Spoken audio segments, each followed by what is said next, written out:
ગઈકાલે આપણે દ્વિચલ સુરેખ સમીકરણ એટલે શું એ શીખી ગયા. દ્વિચલ સુરેખ સમીકરણ કોને કહેવાય? જે સમીકરણમાં ચલની સંખ્યા કેટલી હશે? 2 અને સમીકરણની મહત્તમ ઘાત કેટલી હશે? 1. એને આપણે શું કહીશું? દ્વિચલ સુરેખ સમીકરણ. તેનું પ્રમાણિત સ્વરૂપ ગઈકાલે આપણે શીખ્યું હતું ax by c = 0. આ ચેપ્ટરમાં તમારે દ્વિચલ સુરેખ સમીકરણ યુગ્મના ઉકેલ મેળવવા માટેની ટોટલ કેટલી મેથડ શીખવાની છે? 4. પહેલી જે મેથડ છે ભૌમિતિક રીત છે, એટલે કે આલેખની રીત. એક જ માત્ર રીત શીખવાની છે ભૌમિતિક રીતમાં, અને બાકીની 3 બેઝિક રીતો. બેઝિક રીતોમાં ટોટલ કેટલી મેથડનો સમાવેશ થાય છે? 3. આદેશની રીત, લોગની રીત અને ચોકડી ગુણાકારની રીત.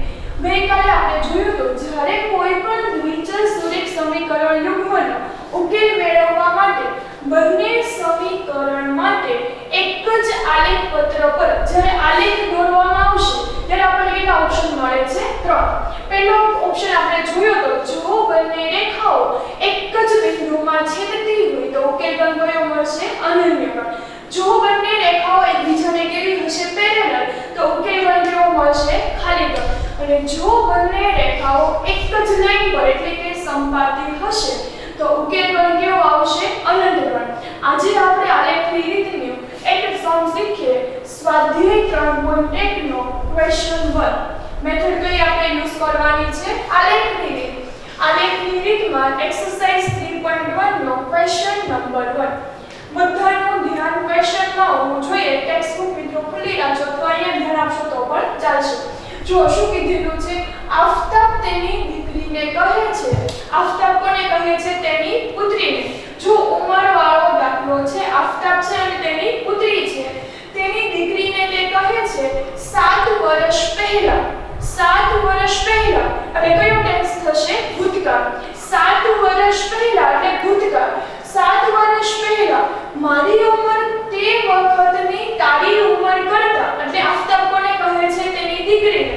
શું કહે છે? 7 વર્ષ પહેલા આફતાબની જે ઉંમર છે તે તેની દીકરીની ઉંમર કરતા કેટલા ગણી હતી? 7 ગણી. ત્યારબાદ શું કીધું? હવે પછીના 3 વર્ષ પછી આફતાબની જે ઉંમર છે એ એની દીકરીની ઉંમર કરતા કેટલા ગણી થશે? 3 ગણી. તો આ પરિસ્થિતિને આપણે બેઝિક રીત એટલે કે ગાણિતિક સ્વરૂપમાં અને આલેખની રીત તરીકે આપણે દર્શાવવાની છે. સૌપ્રથમ આપણે કઈ રીત અપનાવીએ? બેઝિક રીત આપણે દર્શાવીએ. બેઝિક રીત એટલે કે આપણે ગાણિતિક સ્વરૂપમાં કન્વર્ટ કરવાનું છે. સૌપ્રથમ આપણે શું ધારશું? આફતાબની ઉંમર બરાબર આફતાબની હાલની ઉંમર આપણે શું ધારી લેશું? x વર્ષ. અને ત્યારબાદ તેની દીકરીની હાલની ઉંમર આપણે શું ધારશું? y વર્ષ. સમજાણું? આફતાબની હાલની ઉંમર આપણે શું ધારી? x વર્ષ. અને તેની દીકરીની હાલની ઉંમર આપણે શું ધારી? y વર્ષ. હવે શું કીધેલું છે? 7 વર્ષ પહેલા. 7 વર્ષ પહેલા જો હાલની એની એજ x વર્ષ હશે તો 7 વર્ષ પહેલા એની ઉંમર શું થશે? x - 7 વર્ષ. 7 વર્ષ પહેલા આફતાબની ઉંમર શું થશે? x - 7. જો તેની દીકરીની હાલની ઉંમર કેટલી છે? y વર્ષ. તો 7 વર્ષ પહેલા તેની દીકરીની ઉંમર શું થશે? y - 7 વર્ષ. પ્રશ્ન છે કોઈને તો અહીંયા સુધી? ફરી એકવાર આપણે કઈ રીત દર્શાવીએ છીએ? બેઝિક રીત. સૌપ્રથમ આપણે શું કર્યું? આફતાબની હાલની ઉંમર બરાબર શું ધારી લીધું? x વર્ષ. અને તેની દીકરીની હાલની ઉંમર બરાબર શું ધારી લીધું? y વર્ષ.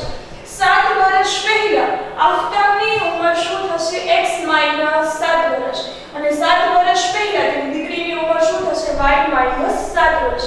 ગઈકાલે આપણે નોટ કરાવી હતી જો ભૂતકાળમાં ઉંમર લેવાની હશે તો કેવી આવશે? માઈનસ. હવે ત્યારબાદ આપણને માહિતી શું આપેલી છે? 7 વર્ષ પહેલા આફતાબની જે ઉંમર છે એટલે 7 વર્ષ પહેલા આફતાબની ઉંમર શું થશે? x - 7. તેની દીકરીની ઉંમર કરતા એટલે કે તેની દીકરીની જે 7 વર્ષ પહેલાની જે ઉંમર છે એના કરતા કેટલા ગણી હશે? 7 ગણી. સમજાણું? પિતાની જે ઉંમર છે 7 વર્ષ પહેલા તે દીકરીની 7 વર્ષ પહેલાની ઉંમર કરતા કેટલા ગણી છે? 7 ગણી. સમજાણું? હવે પ્રશ્ન છે હવે શું થશે? જો 7 * y એટલે શું થઈ જશે? 7y - 7 * 7 એટલે શું થઈ જશે? 49. હવે આપણે શું કરશું? ચલવાળા પદ એક તરફ અને કોન્સ્ટન્ટ ટર્મ એક તરફ. એટલે શું થશે? 7y પ્લસ છે, આ સાઈડ આવશે તો માઈનસ. -7 પેલી સાઈડ જશે તો પ્લસ. એટલે શું થશે? -49 પ્લસ 7 એટલે આન્સર શું આવશે -42. આપણું ઇક્વેશન નંબર 1 શું આવ્યું x - 7y -42. આ આપણે પહેલી જે પરિસ્થિતિ છે દર્શાવી ગાણિતિક સ્વરૂપમાં એટલે કે બેઝિક રીત. ફરી એકવાર આફતાબની આપણે હાલની ઉંમર શું ધારેલી છે x વર્ષ, તેની દીકરીની હાલની ઉંમર શું ધારેલી છે y વર્ષ. 7 વર્ષ પહેલા ભૂતકાળમાં આપણે એજ ધારવાની છે. 7 વર્ષ પહેલા આફતાબની ઉંમર શું થશે x - 7 વર્ષ, તેની દીકરીની ઉંમર શું થશે y - 7 વર્ષ. તેના પિતાની જે ઉંમર છે પુત્રીની ઉંમર કરતા કેટલા ગણી છે 7 ગણી. ઇક્વેશન સોલ્વ કરીને આપણે સમીકરણ નંબર 1 શું થશે x - 7y -42. નેક્સ્ટ હવે આપણે આગળ વધીએ. શું કીધેલું છે જો 3 વર્ષ પછી એટલે કયો ફ્યુચર ટેન્સ થશે એટલે કે ભવિષ્યમાં જો તેની હાલની ઉંમર x વર્ષ હોય તો 3 વર્ષ પછીની એજ એની શું થશે x + 3 વર્ષ.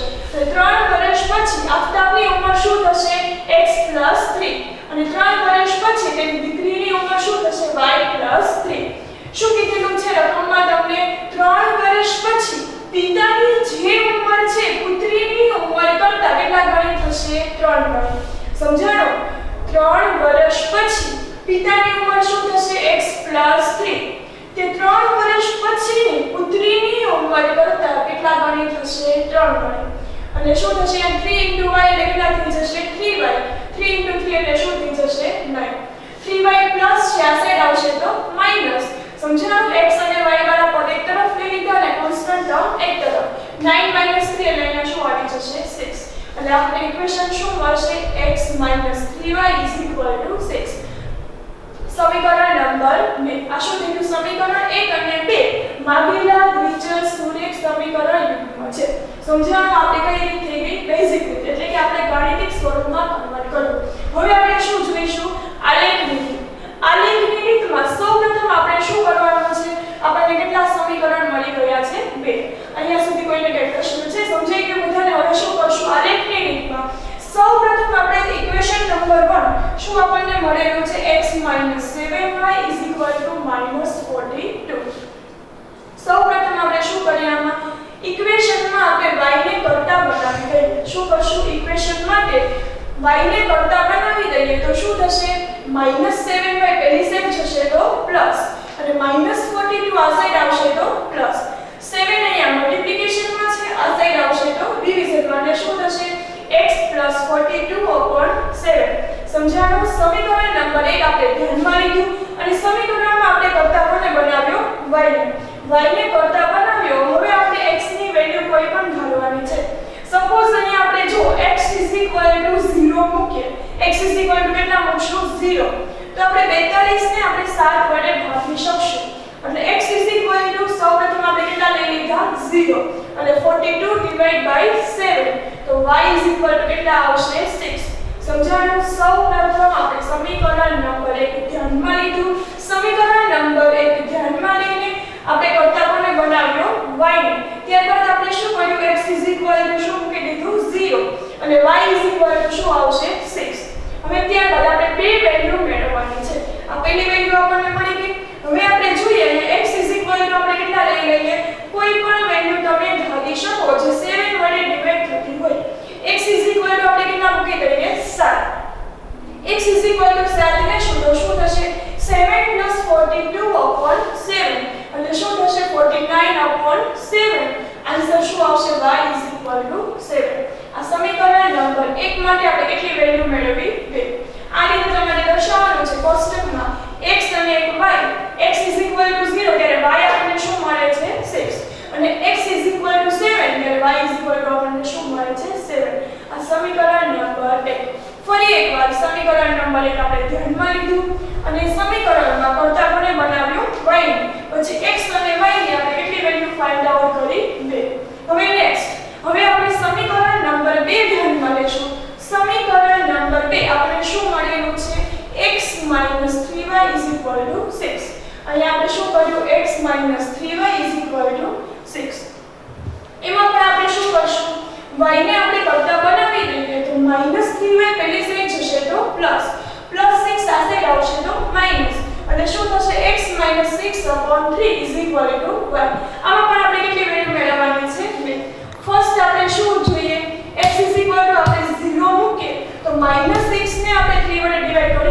તો કે હા. તો x પહેલા આપણે શું લઈ લેશું 0. x 0 એટલે 0 - 6/3 અને આન્સર શું આવશે y -2. હવે નેક્સ્ટ વેલ્યુ, હવે જો y આપણે 0 લેશું તો આપણને x ની વેલ્યુ મળશે. y આપણે શું ધરેલું છે 0. આમાં તમે તમારી રીતે કોઈ પણ વેલ્યુ મૂકી શકો છો. x 0 લીધું ત્યારબાદ આપણે શું મૂકી દઈએ y 0. આમાં આપણે y 0 લઈએ તો 3 અહીંયા ડિવિઝનમાં છે, પહેલી સાઈડ જશે તો મલ્ટીપ્લાય. 0 સાથે કોઈ પણ સંખ્યાનો ગુણાકાર, આન્સર હંમેશા શું આવશે 0. અને શું થશે x - 6 = 0. x શું આવશે 6. અહીંયા પણ બીજા સમીકરણની આપણને કેટલી વેલ્યુ મળી ગઈ 2. x અને y, x 0 ત્યારે y શું આવશે -2. x 6 ત્યારે y શું આવશે 0. ફરી એકવાર કઈ મેથડ આપણે યુઝ કરીએ છીએ આલેખની રીત, એટલે કે ભૌમિતિક રીત. ભૌમિતિક રીતમાં સૌપ્રથમ આપણે શું કરવાનું છે, સમીકરણ ધ્યાનમાં લેવાનું છે. ત્યારબાદ આપણે શું કરશું, y ને આપણે સમીકરણના કર્તા બનાવ્યું અને ત્યારબાદ x અને y ની આપણે કેટલી વેલ્યુ મેળવી છે 2. એવી જ રીતે સમીકરણ નંબર 2 ધ્યાનમાં લીધું. સમીકરણનો કર્તા આપણે કોને બનાવ્યો y ને, અને તેમાં પણ આપણે x અને y ની કેટલી વેલ્યુ મેળવી છે 2. ફરી એકવાર કેટલી મેથડથી આપણે દર્શાવવાનું છે, બે મેથડ, બેઝિક રીત અને આલેખની રીત. બેઝિક રીતમાં તમારે શું કરવાનું છે, ગાણિતિક સ્વરૂપમાં કન્વર્ટ કરવાનું છે. અને આલેખની રીતમાં શું કરવાનું છે, સૌપ્રથમ તમારે સમીકરણ ધ્યાનમાં લેવાનું છે. x અને y ની તમારે બે વેલ્યુ ફાઇન્ડ આઉટ કરવાની છે. હવે આલેખની રીતમાં તમે 9th માં શીખી ગયા છો. આલેખ પર તમારે કેટલી અક્ષ આવશે, બંને સમીકરણમાં તમને જે બે વેલ્યુ મળી છે બંને સમીકરણ માટે તમારે ગ્રાફમાં દર્શાવવાની છે. તમારે બધાએ આલેખ જે છે ગ્રાફ પદ્ધતિમાં દોરવાનો છે, સ્કેલ અને પેન્સિલનો યુઝ કરીને. ફરી એકવાર જો સમીકરણ 1 માં આપણને વેલ્યુ શું મળેલી છે x અને y ની, x 0 ત્યારે y 6 અને x 7 ત્યારે y શું છે 7. ગ્રાફ ડ્રો કરી લઈએ. કેટલી અક્ષ મળશે તમને 2, x and y. અહીંયા તમારે બધી સંખ્યા કેવી આવશે પોઝિટિવ. આ સાઈડ બધી સંખ્યા કેવી આવશે x' પર નેગેટિવ. y પર બધી જ સંખ્યા કેવી આવશે પ્લસ અને y' પર બધી સંખ્યા કેવી આવશે માઈનસ. વેલ્યુ આપણે પુટ કરીએ તો શું થશે, x અક્ષ પર 0 છે ત્યારે y આપણે શું લેવાનું છે 6. x અક્ષ પર કયું લેવાનું છે 0 પોઈન્ટ ત્યારે y પર શું છે 6. અને આ જે પોઈન્ટ છે આપણે આવશે 0 અને 6. ત્યારબાદ બીજી વેલ્યુ શું છે, x અક્ષ પર તમારે કેટલા દર્શાવવાના છે 7 ત્યારે y અક્ષ પર શું આવશે 7. એટલે શું થશે, x અક્ષ પર 7 અને y અક્ષ પર 7. અહીંયા મેં એપ્રોક્સિમેટલી વેલ્યુ મૂકેલી છે. તમારે સ્કેલની મદદથી ગ્રાફ પદ્ધતિમાં જ ગ્રાફ ડ્રો કરવાનો છે. આ તમારું સમીકરણ નંબર 1 માટેની તમને રેખા મળી ગઈ 0, 6 અને 7 અને 7. હવે બીજું સમીકરણ, બીજા સમીકરણમાં આપણને કેટલી વેલ્યુ મળેલી છે, x અક્ષ પર કેટલા છે 0 ત્યારે y અક્ષ પર કેટલા છે -2. x અક્ષ પર કેટલા છે 0 ત્યારે y અક્ષ પર કેટલા છે -2. આ 0 અને શું થશે -2. ત્યારબાદ x અક્ષ પર કેટલા છે 6 ત્યારે y અક્ષ પર શું છે 0 અને પોઈન્ટ અહીં આવશે 6 અને 0. આપણે કયું સમીકરણ માટે મળી ગયું, બીજા સમીકરણ માટે. જો તમને એવું કીધું હોય કે આલેખની રીતે દર્શાવો તો ત્યાં કયો ઉકેલ ગણ છે, તો આ બંને લાઈન તમારે આગળ ખેંચવાની છે અને બંને લાઈન એક જ બિંદુમાં છેદશે તો ઉકેલ ગણ કયો થશે અનન્ય. અહીંયા આપણે ઉકેલ ગણ દર્શાવવાનો નથી, ફક્ત તમારે આલેખની રીત અને બેઝિક રીતથી દર્શાવવાનો છે. સમજાણું. આજે આપણે ફર્સ્ટ મેથડ આપણે શીખીએ છીએ. કઈ મેથડ છે, આલેખની રીત. એક્સરસાઇઝ 3.1 નો ક્વેશ્ચન 1 છે. બધાએ ફેર નોટમાં લખવાનું છે. બધું જ તમારે દર્શાવવાનું છે, બેઝિક રીત દર્શાવવાની છે અને ગ્રાફ પદ્ધતિમાં તમારે ગ્રાફ દોરવાનો રહેશે. ફરી એકવાર સમજાવી દઉં. આફતાબની ઉંમર સૌપ્રથમ આપણે શું ધારી હતી x વર્ષ. તેની દીકરીની ઉંમર શું ધારી y વર્ષ. હવે આપેલી કન્ડિશન મુજબ 7 વર્ષ પહેલા આફતાબની ઉંમર શું થશે x - 7. શું કામ, હાલની ઉંમર x વર્ષ છે તો 7 વર્ષ પહેલા ઓબ્વિયસ શું થશે x - 7. તેની પુત્રીની ઉંમર શું થશે y - 7.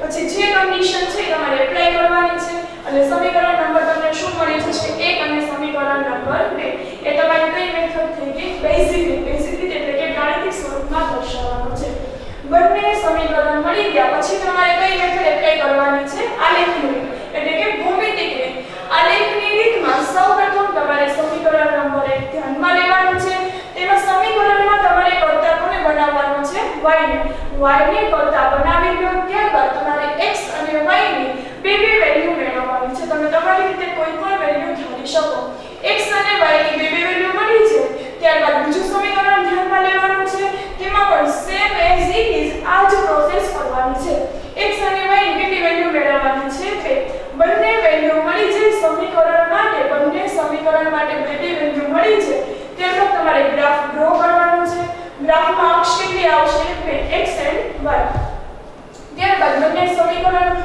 માટે તમારે પોઈન્ટ નોટ કરવાના છે 0 2 6 0 આ જે છે બીજું સમીકરણ છે અને પહેલું સમીકરણ પેન્સિલ અને સ્કેલની મદદથી જ તમારે ગ્રાફ ડ્રો કરવાનો છે બધાએ આ સમ છે ફ્રેન્ડ નોટમાં નોટ કરવાનો છે અહીંયા સુધી રાખ્યા છે